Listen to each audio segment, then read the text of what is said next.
Hello, friends. We will continue with the poem The Retreat, written by Henry Vaughan. The poem Retreat is about a very strong desire of going back, journeying back in time, and also finding a kind of rest with God. The poet began by exclaiming that those days were very happy days when he shone in his angel infancy.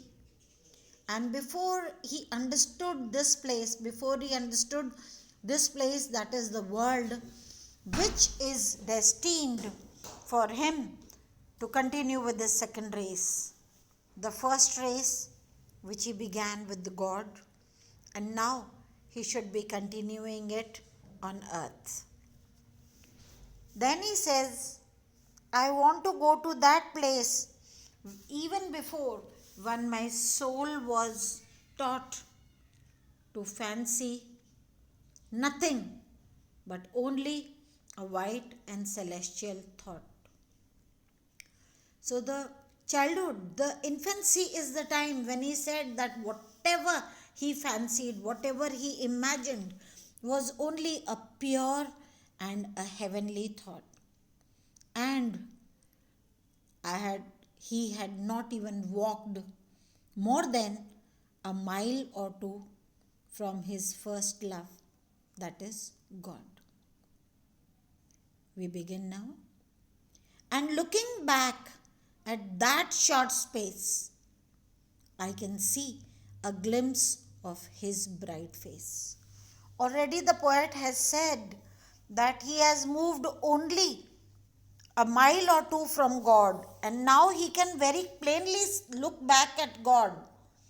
And in this short space of the distance of about 1 or 2 miles, when he looks back, he could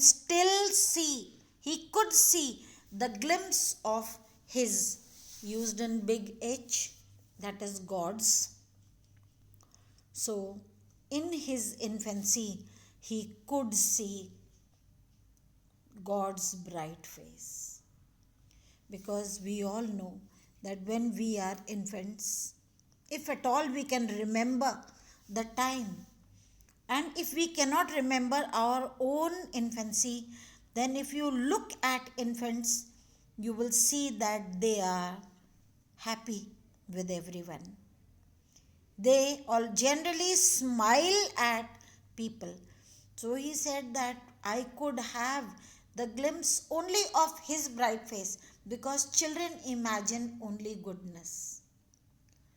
And in that infancy, when means the time of infancy, on some gilded cloud or flower, my gazing soul would dwell an hour.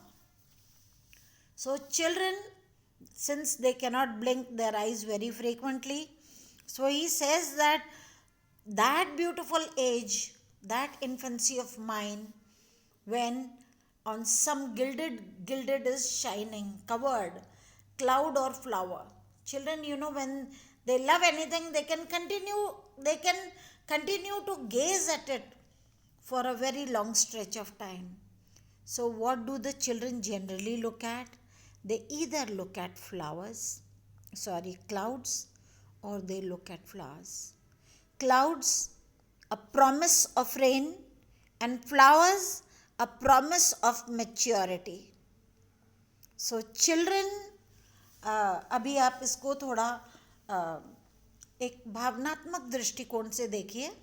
वो अपने बचपन की बात बता रहे हैं कि मुझे इन्फेंसी का समय याद करता हूँ, तो मैं चमकदार क्लाउड्स और चमकदार फूलों को देखकर मेरी आत्मा लगभग 1 घंटे तक वहीं पर निवास कर सकती थी. Children, they can continue to dwell. Their soul dwells. Dwell is rest. Of course, the dictionary meaning of dwell is to live. But here it means stay. So his eyes, his look would stay as long as an hour on shining objects as the clouds or the flower. And in those weaker glories, spy some shadows of eternity. So, in those weaker glories, why does he use the word weaker glories? He uses the term weaker glories for the clouds and flowers. Why are they? See, the beautiful usage of opposites. Clouds are weak, they don't stay long. Flowers are also weak, they don't stay long. They fade away. But they are still glories, they are still objects of permanence, objects of beauty, objects of fulfillment. And he says that when I used to look at the clouds and the flower, in those weaker glories, I could see, I could see some shadows of eternity. For me, they did not appear to be short lived. He never looked at the cloud to say, oh, this is going to disappear in a small while. A child never looks at a flower and thinks that this is going to fade away. They always feel that they will continue to exist as eternity. So he had used the term before. Before I understood this place. And now again he says, before I taught my tongue to wound my conscience with a sinful sound. So that infancy also, the first thing infancy did was it only looked at beautiful things. Everything that it looked at, it could find only God's place. And now everything that he spoke in infancy, I taught my tongue. Before I taught my tongue, I had not taught my tongue to wound. Children don't say any hurting things to anyone. When they are infants, they don't hurt anyone with their tongues.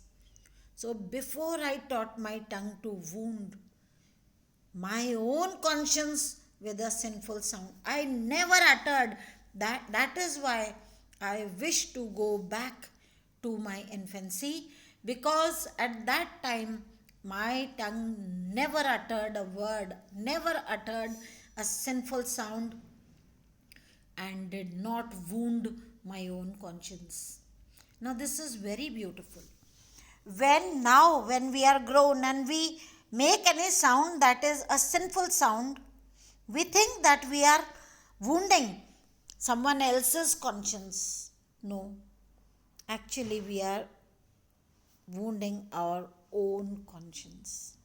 So why does he want to take a retreat into those happy days of his infancy, of his stay with God, so that even he will have beautiful visions for his eyes and his tongue will not make any sinful sound. Or had the black art to dispense a several sin to every sense. So in infancy, I did not know any black art. Black, the very word suggests bad, evil. When we grow up, we develop some kind of black art. Black art is sinister actions, evil actions, actions that are going to harm others. So I want to go back to my infancy so that I don't exercise any kind of black art to dispense a several sin. A several. Again, he uses an opposite together, the opposites together, a and several. Because when you harm anyone, you are actually not doing one sin, you are doing several sins. So, I want to go back to that time when I did neither one nor several sins to every sense, but felt through all this fleshly dress bright shoots of everlastingness. Now comes the optimism. He says that when I was infant, but whenever in a poem the poet uses but, that means there is a shift of tone. उसके विचारों में कुछ परिवर्तन होता है. अभी तक की सारी कविता जो थी उसके अंदर उन्होंने बोला कि इन्फेंसी से दूर आके मैं गलत गलत काम करता रहा. नाउ मेरी जबान को गलत काम नहीं करना आता था, ये नहीं करना आता था, तो क्या आता था? But now there is a sense of optimism. In my infancy, I only felt through all this fleshly dress. This is a metaphor. Metaphor is indirect comparison. Fleshly dress is for the body. The soul is given the dress of the body, of the flesh. So, in my flesh, in my body, I only felt bright shoots. Shoots are plants, young plants taking growth. So, he says that in my infancy, I only felt bright shoots of everlastingness. When I looked at clouds, I never had the idea that they are going to get dissolved, they are going to get scattered. When I looked at a flower, I never thought that they are going to wither. So also, he never thought that his fleshly dress would ever come to a come to an end. I only felt through this fleshly dress bright shoots of everlastingness. If you look at infants, they are so full of energy. They are all the time acting. So long as they are awake, they are either kicking their feet, they are either walking around, investigating things. You must have heard of some children, if an animal comes close to them, they would hold it without fear. Tales are there about children having caught snake, thinking it a rope. Tales are there of children clinging to animals, and the story of Mowgli.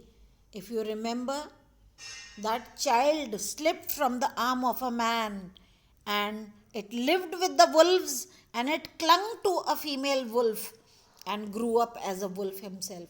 So, this is infancy. The beauty of infancy, in which they are so pure, they don't feel that there would be an end to life. This is for this reason.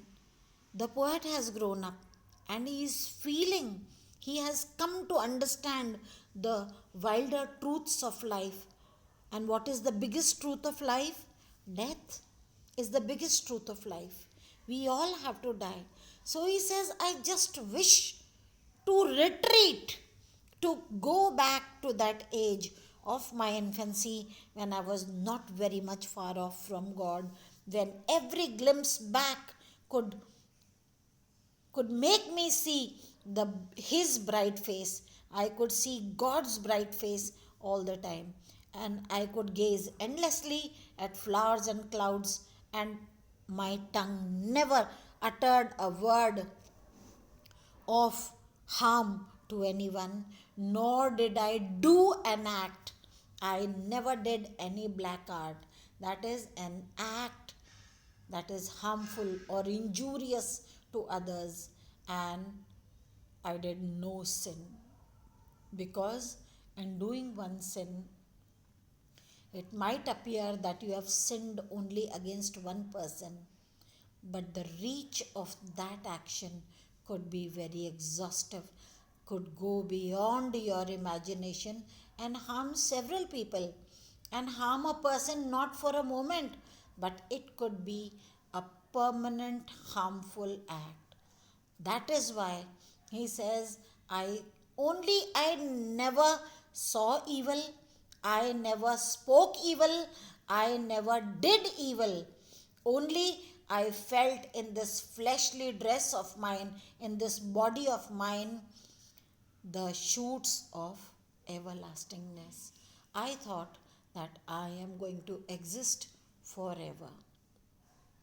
This is all for today. We shall continue.